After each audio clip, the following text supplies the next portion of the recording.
विभिन्न योजनाओं का अभिसरण।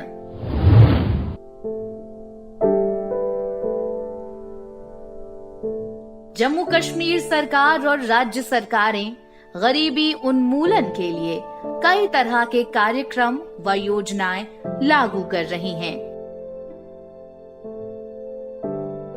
जम्मू कश्मीर में विकास की एक नई लहर शुरू हुई है और वहां के लोगों के समग्र विकास के लिए सरकार कई नीतियों और कार्यक्रमों को लागू करने पर जोर दे रही है।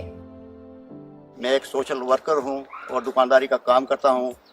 यहाँ पंचायत में जो काम हुए हैं बहुत तसल्ली बख्श हुए हैं और इतने ज्यादा काम हुए जितने पिछले 5 सालों में नहीं हुए।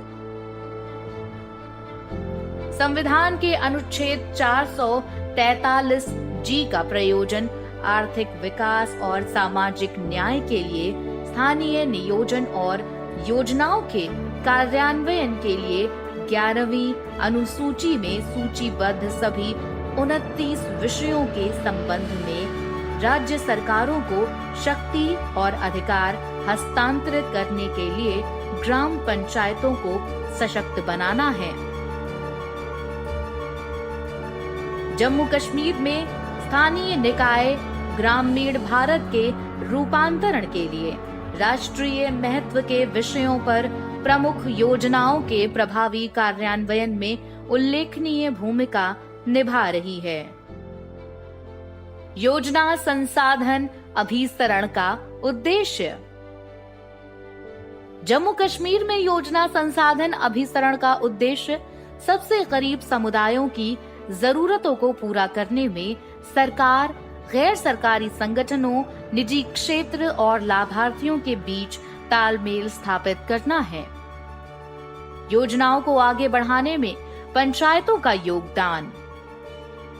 जम्मू कश्मीर के ग्रामीण क्षेत्रों में योजना अभिसरण ग्राम पंचायत विकास योजना नागरिकों एवं उनके निर्वाचित जनप्रतिनिधियों दोनों को ही विकेंद्रित प्रक्रियाओं में एक साथ लाने का कार्य करेगा। आपको बता दें, जीपीडीपी से विकास मुद्दों, महसूस की गई आवश्यकताओं तथा सीमांत तबकों के लोगों सहित समुदाय की प्राथमिकताओं को परिलक्षित किए जाने की अपेक्षा की जाती है। अभिसरण मॉडल का मुख्य विचार क्या है?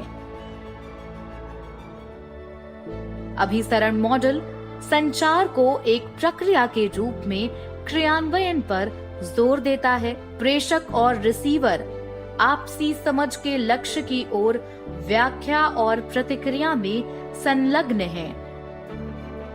ये केवल संदेश के अर्थ में नहीं है, बल्कि कुछ ऐसा है जो प्रेषक और रिसीवर द्वारा किसी काम में लाया जा सके। भारत सरकार द्वारा चलाए जा रहे कार्यक्रमों में जम्मू कश्मीर के ग्रामीण क्षेत्रों पर प्रभाव डालने वाले प्रमुख सरकारी कार्यक्रमों को मुख्य तौर पर इस प्रकार वर्गीकृत किया जा सकता है। पात्रताएं: पीडीएस, मनरेगा, सामाजिक सुरक्षा, शिक्षा का अधिकार आदि। जीवन की गुणवत्ता में सुधार, स्वास्थ्य और पोषण, स्वच्छ पेयजल, स्वच्छता, स्थायी आवास, बिजली आदि। क्षमताओं में वृद्धि, प्रारंभिक शिक्षा, व्यावसायिक, तकनीकी शिक्षा, कौशल वृद्धि आदि। आजीविका के अवसर पैदा करना, संस्थागत वित्त, कृषि पशुपालन, वाटरशेड, एमएसएमई विकास, खाद्य प्रसंस्करण आदि। भौतिक अवसंरचना योजनाएं, सड़कें, बिजली, दूरसंचार आदि। इन कार्यक्रमों की प्रभावशीलता को गरीबों के संस्थानों और संबंधित मंत्रालयों के बीच संबंधों के साथ काफी बढ़ाया जा सकता है। अभिसरण और भागीदारी हमने सेवा वितरण के लिए विभिन्न मॉडल विकसित करने में सक्षम बनाएगी। NRLM, SRLM इन साझेदारियों को विकसित करने और सहक्रियाओं का निर्माण करने पर काम करेंगी। पंचायती राज संस्थान NRLM ये सुनिश्चित करेगा कि पंचायतों और गरीबों की संस्थाओं के बीच पारस्परिक रूप से लाभप्रद कामकाजी संबंध और परामर्श के लिए औपचारिक मंच इस तरह से स्थापित किए जाएं कि PRI NRLM की विभिन्न गतिविधियों में सक्रिय रूप से शामिल हों, लेकिन संस्थाओं की स्वायत्तता संरक्षित भी रहे।